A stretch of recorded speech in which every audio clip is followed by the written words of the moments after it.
কে কে কে ওখানে? ভূত এফএম।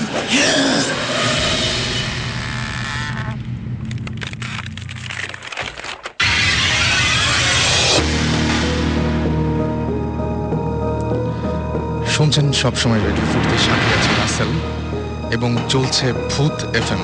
এবং ভূত এফএম আপনাদের সবাইকে আবার কিরকম হচ্ছে এমনি জাস্ট একটা ফান মজা আর কি। ওকে, সো ওখানে আমি গিয়ে শুনলাম যে ওখানে নাকি একটা বাসা আছে।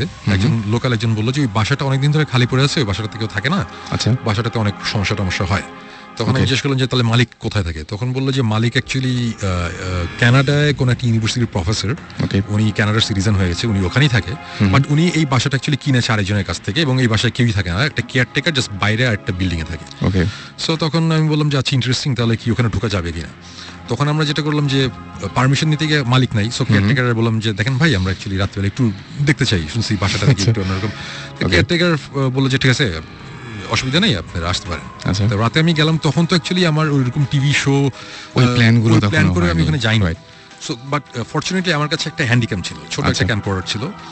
তো ছোট একটা ক্যাম্পকর্ডার, আর যে শুটিং এর জন্য ওই যে ওয়াকিটকি ছিল, রেড ডটের শুটিং ছিল। তো আমি শুভ্র ভাইয়ের কাছ থেকে আমি বললাম যে আপনার ওয়াকিটকি গুলো দেন, আমাদের লাগবে। আমরা 3 জন গেলাম তখন। ওকে, তো ওখানে ঢুকলাম। ইন্টারেস্টিং ব্যাপার হচ্ছে আমরা ঢুকেছি রাত 12:15টার দিকে। 12:15টার দিকে ঢোকার পরে 15 মিনিটস তো যায়নি। আমরা 3 জনের মধ্যে একজন বলে যে শোন ভাই, আমার অ্যাকচুয়ালি শরীরটা ভালো লাগছে না, আমি চলে যাই। আচ্ছা, তখন আমি বললাম ওকে ফাইন, বাসার বাইরে গাড়ি রাখা আছে, তুমি জাস্ট হোটেলে নেমে আবার গাড়ি পাঠিয়ে দাও, আমরা আছি এখানে। তো বললো যে আচ্ছা ঠিক আছে। সে চলে গেল। আমি আর আমার সাথে আরেকটি ছেলে ছিল, ইমরান নাম। ওকে, তখনও আমাদের কিন্তু এই ভূত স্টিমটা হয়নি, আমি এটা ভূত স্টিম হওয়ার আগের কথা বলছি। ওকে, ইমরান আর আমরা দুজন বাসাটার ব্যাপারটা মানে এটা বাসাটাতে ঢোকার পরে একটু অন্যরকম লাগছিল, একটু মানে ঠিক এই জিনিসটা অ্যাকচুয়ালি ঠিক আমি দেখাতেও পারবো না, মানে বোঝাতেও পারবো না, ফিলিংটা ভালো ছিল না। আচ্ছা, অস্বস্তি মানে হচ্ছে অস্বস্তি, মানে ঘাড় একটু ভারী ভারী লাগছে, কেমন জানি লাগছে, একটু অন্যরকম লাগছিল। সো আমি একটু পরে মনে করলাম যে হয়তো আমার প্রেশার টেশার বেশি বা কোনো একটা প্রবলেম হয়েছে। তো আমি তখন ইমরানকে জিজ্ঞেস করলাম, ইমরান তুমি কি ঠিক আছো, তোমার কেমন লাগছে? তখন বলেছে শোন ভাই, আমারও কেমন জানি একটু ভালো লাগছে না। আচ্ছা, তখন আমরা সব একটা একটা করে দোতলা একটা বাসা, আমরা একটা একটা করে রুম ঘুরতে ঘুরতে শেষে আমরা আবিষ্কার করলাম যে 2টো রুম আছে। একটা দোতলায় কোনার একটা রুম, আর একটা হচ্ছে একতলায় কিচেনের পাশে একটা ঘরের মতন, ওখানে অনেক লাকড়ি টাকড়ি পড়ে আছে। হ্যাঁ, আচ্ছা, বাসাটা পুরো বাই দ্য ওয়ে, বাসাটাতে কোনো ইলেকট্রিসিটি নাই, পুরো অ্যাবান্ডন। ও মাই গড, এটা তো ধুলা নাই, ধুলা আচ্ছা, কিছু নাই, কোনো ফার্নিচার টার্নিচার তেমন কিছু নেই, 2-1টা শেলফ আছে, মানে এই বাসাটাতে কেউই থাকে না। এবং সবচেয়ে ইন্টারেস্টিং ব্যাপার যেটা আমাকে স্ট্রাইক করেছিল যে জিনিসটা, সেটা হচ্ছে যে বাসাটাতে ঢোকার সময় কেয়ারটেকার যখন বাইরে একটা তালা ঝোলানো ছিল, তালাটা খুলে দিয়ে কেয়ারটেকার দরজাটা খুলে বললো যে আপনারা যান। তখন আমি বললাম আপনি যাবেন না? বলল না। ওকে, সো মানে কেয়ারটেকার ওই বাসাটা পাহারা দেয়, ওই পাশে একটা ছোট বিল্ডিং এর মধ্যে একটা সার্ভেন্ট কোয়ার্টার আছে, ওখানে সে থাকে। সে পর্যন্ত ওই বাসায় রাতে ঢুকে না, তার নাকি অনেক এক্সপিরিয়েন্স আছে।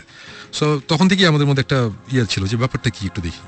সো আলটিমেটলি আমরা সব কয়টা রুম ঘুরতে ঘুরতে 2টো রুমে গিয়ে না বেশ অন্যরকম, মানে এটা ঠিক আমরা ঠিক বোঝাতে পারবো না, মানে গুজ বাম্প হচ্ছে খামাখাই, মানে কেমন জানি লাগছে।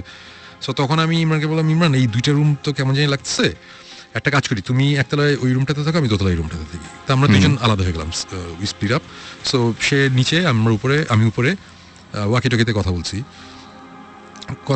হঠাৎ করে মনে হলো যে খুব উইয়ার্ড একটা নয়েজ পেলাম কোন একটা জায়গা থেকে। মানে এটা হচ্ছে অনেকটা বিড়াল কাঁদে না মানুষদের মতন করে, বাচ্চাদের মতন করে, ওটা ঠিক বিড়ালের কান্নার আওয়াজ ঠিক না। আওয়াজটা হচ্ছে ফর এন এক্সাম্পল, মানে আমি যদি এইভাবে বলি যে একটা বিড়াল কাঁদতে চাচ্ছে, কিন্তু কেউ যদি বিড়ালের গলাটা চাপে ধরে রাখে, মানে তার আওয়াজটা আসতে চলে যাচ্ছে, মানে আটকে যাচ্ছে আর কি। জিনিসটা খুব উইয়ার্ড লেগেছে। এবং এই আওয়াজটা একতলায় ইমরান ছিল, সেও শুনেছে, আমি দোতলাতেও শুনেছি, একই আওয়াজ। এবং কিন্তু আওয়াজটা কিন্তু খুব ফেইন্ট একটা আওয়াজ। ইমরান উপরে আসতে বলে যে শুনবে, আপনি কিছু শুনছেন? আমি বললাম যে হ্যাঁ আমি শুনছি। তা আমরা আশেপাশে রুম টুম ঘুরতে ঘুরতে হঠাৎ বললাম যে আবার আওয়াজটা পেলাম। তখন বুঝলাম আওয়াজটা ছাদ থেকে আসছে। আমরা দৌড়ে 2জন ছাদে গেলাম। ছাদে গিয়ে দেখলাম যে ছাদে কিছু নাই, নিচে ধূপ টাইপের একটা আওয়াজ হয়েছে। আমরা আবার নিচে আসলাম, নিচে এসে দেখলাম নিচে কিছু নাই। তারপরে আমি দোতলায় যে রুমটাতে ছিলাম, ওই রুমে একটা ক্লোজেট ছিল, দেয়ালের মধ্যে একটা আলমারি টাইপের দেয়ালের সাথে লাগানো ছিল। তো ওটা আমরা অনেক টেনে খোলার চেষ্টা করছিলাম, ওটা পারছিলাম না। ইন্টারেস্টিং ব্যাপার হচ্ছে আমরা যখন উপরে ছাদে গেলাম, ছাদ থেকে যখন নিচে আসলাম, এসে দেখলাম যে ওই দোতলার ওই রুমটার একটা পাল্লা অলরেডি ওপেন, খোলা। ওকে। সো তখন আমার এক্সপ্লেনেশনটা হচ্ছে আমরা অনেক টানাটানি করেছি, বাসাটা অনেক পুরানো, ওটা তখন লুজ হয়ে গেছে, আমরা যখন উপরে গেছি তখন জিনিসটা খুলেছে। সো এটার সাথে ভৌতিক কিছু নাই। সো ব্যাপারটা এরকম। আচ্ছা, বাট এতটুকু আমি বলবো যে আমরা যতক্ষণ এই বাসার মধ্যে ছিলাম, আমাদের একটা সময় এসে বুঝলাম যে আমাদের মানে মাথা টাথা অনেক ভারী হয়ে যাচ্ছে। মানে এই জিনিসটা কখনই আমি বোঝাতে পারবো না যে ফিলিংটা কি। মানে অনেকটা জ্বর আসলে যেরকম লাগে ওইরকম একটু ওরকম লাগছিল। তারপরে একটা সময় আমরা ওখানে থাকতে থাকতে একটা সময় যেটা হলো যে আমি ওয়াকিটকিতে নিচে একতলায়, তখন ইমরান দোতলায়, আমরা আলাদা হয়ে গেছি। ওয়াকিটকিতে ওকে বলছি, আচ্ছা তুমি তো কিচেনের পাশে, দেখো মানে পুরো ঘটনাটা ছিল এরকম যে তুমি তো কিচেনের পাশে, অনেক খিদা লাগছে, দেখো তো ফ্রাইড চিকেন পাওয়া গিয়ে ফাইজিং করছি, জাস্ট মানে হালকা করার জন্য সিচুয়েশন, কজ একটু কেমন জানি লাগছিল। আমার কথাটা তখন শেষ হয় নাই, ঠিক আমার পায়ের পিছনে, এক হাত পিছনের দিকে হবে, মানে ফ্লোরের মধ্যে মনে হলো যে খুব জোরে, মানে ভয়ঙ্কর জোরে একটা আওয়াজ, মানে কেউ একটা কিছু দিয়ে ফ্লোরের মধ্যে খুব জোরে বাড়ি দিল। আচ্ছা, ঠাস করে একটা আওয়াজ। এবং আমি ডেফিনেটলি ভয় পেয়েছি। আমি সাথে সাথে ঘুরেছি যে কি, এটা একটা অ্যাবান্ডেন একটা বাসা, দোতলা একটা রুমের মধ্যে আমি আছি এবং এই রুমে কিচ্ছু নাই, কোনো একটা ফার্নিচার নাই, হঠাৎ করে এটা কিসের আওয়াজ। আমি ঘুরে আমি কিছু দেখিনি। আওয়াজটা এতই জোরে হয়েছিল, মানে বেশ জোরে। ইমরানও দৌড়ে উপরে চলে এসেছিল, যে মানে সেও ভয় পেয়েছে যে উপরে কি হচ্ছে। এবং তখন আমরা বেশ ভয় পেলাম। তখন তারপর থেকে ওই আওয়াজটার পরে নেক্সট 30 মিনিটসের মতন যাবতীয় জিনিসপত্র আমরা এক্সপিরিয়েন্স করেছি। যাবতীয় জিনিসপত্র মানে আমি কিন্তু বলছি না যে আমরা ভূত দেখেছি, আমি বলবো না যে সাদা শাড়ি পরে একজন এসে সামনাসামনি দেখা গেছে, এরকম কিছু না, নাথিং লাইক দ্যাট। বাট আমরা যেসব জিনিসপত্র এক্সপিরিয়েন্স করেছি, এটা মানে আমি এখন বলছি না, এগুলো জিনিসপত্র সবই ডেফিনেটলি ভৌতিস্টের যখন টিভি শোটা আসবে ওখানে আসবে।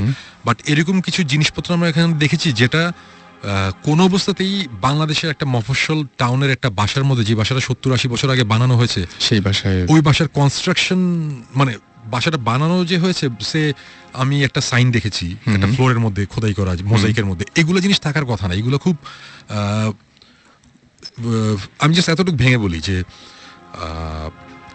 সাউথ আমেরিকান ডেভিল ওয়ারশিপ করতে গেলে যেসব জিনিসপত্র লাগে, ও মাই গড, যে টাইপের জিনিসপত্র লাগে, আমি এই টাইপের কিছু জিনিসপত্র আমরা এখানে দেখেছি। আচ্ছা, আছে ওই বাসায়। মানে একটা রুম আছে, রুমটার যে শেপ, ফ্লোরের মধ্যে যে ডিজাইন, দিস ইজ অ্যাবসার্ড। এটা হতেই পারে না যে বাংলাদেশে কোনো মফস্বল শহরের একটা বাসার মধ্যে আমরা এই সব জিনিসপত্র আছে, আমাদের কাছে আছে, আমাদের ভিডিও ফুটেজ আছে, আমরা যে আওয়াজ শুনেছি আওয়াজেরও অডিও ফাইল আমাদের কাছে আছে।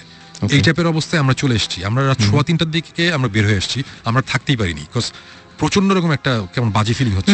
আমি এমনি কয়েকটা জায়গায় পেয়েছি এরকম যে একটা মানে ভূত অনেকেই দেখে না বা সামনাসামনি এরকম কোনো কিছু ঘটে না, কিন্তু প্রথম লক্ষণ হচ্ছে নাকি যে মানে যেটা যে অসুস্থ হয়ে যাবে, মানে কোন একটা মানে ফিজিক্যাল কোন একটা চেঞ্জ আসবে। এটা আমি অনেক জায়গায় অনেকভাবে শুনেছি এবং আমি জাস্ট এই ঘটনাটা শেষ করি এভাবে।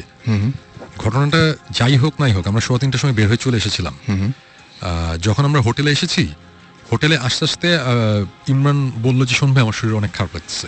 রাইট, আমরা শুয়ে পড়ছি। আয়সা, আমাদের যে ভিডিও ফুটেজটা ছিল, ওই ভিডিওর ফুটেজটা তখন ওই যে শুভ্র ভাই ওখানে ছিল, গাজী শুভ্র, রেড ডটের, ওনারা যে অ্যাডের কাজের জন্য।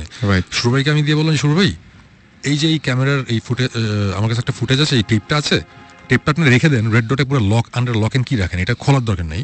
আচ্ছা, এটা যখন আমাদের মনে হবে যে খোলার টাইম হয়েছে তখন আমরা খুলবো, এখন দেখার দরকার নেই। এখানে কিছু জিনিসপত্র আমরা দেখেছি যেটা বা আওয়াজ আছে, আমার কাছে ভালো লাগে না, এখন খুলতে চাই না, এরকম বেশ অশুভ লাগছিল। হ্যাঁ, শুরু ওটা ওইভাবেই রেখে দিয়েছিল। এবং আসার সকালবেলা মানে ঘুমাতে গেলাম রাত তখন কত সকালের দিকে ঘুমাতে গেছি, আমি দুপুর 12টার দিকে বোধহয় ঘুম থেকে উঠলাম। ওঠার পর ইমরানের, আমি বুঝলাম যে আমার অনেক জ্বর, আমার 102-এর মতন জ্বর ছিল, আর ইমরানের তখন অনেক জ্বর এবং সে বমি করছে কন্টিনিউয়াসলি। সো আমার কথা হচ্ছে যে হয়তো বা ওই বাসাটা অনেকদিন ধরে আটকানো, কোনো রকম গ্যাস বা কোনো জার্ম কিছু ছিল, এই জন্যও হতে পারে, মানে আমরা বলছি না। কিন্তু আমি কিন্তু পার্সোনালি কোইন্সিডেন্সে বিশ্বাস করি না। এবং এই যে এই ঘটনাটা ঘটলো, এইটা অ্যাকচুয়ালি আমার জন্য অনেক বড় ব্যাপার ছিল, এই কারণে আমরা যে জিনিসটা ফিল করেছি ফিজিক্যালি আমি ভালো ছিলাম না, তো যেই কারণে এটা আমার মনে অনেক ভয়ঙ্করভাবে দাগ কেটেছিল। এবং গেস হোয়াট, আমরা ভৌতিক টিমটা আবার যখন ফর্ম করার পর প্রায় 1-1.5 বছর পরের কথা, ওই ফুটেজ আমরা নিয়ে বের করলাম আবার, আচ্ছা, দেখার জন্য। আমি তো এর আগে ফুটেজটা ওই যে জাস্ট ছোট ওই যে মোবাইলের মধ্যে ছোট ফাইল করে মোবাইলের মধ্যে দেখতাম, সো রেজলিউশনও ভালো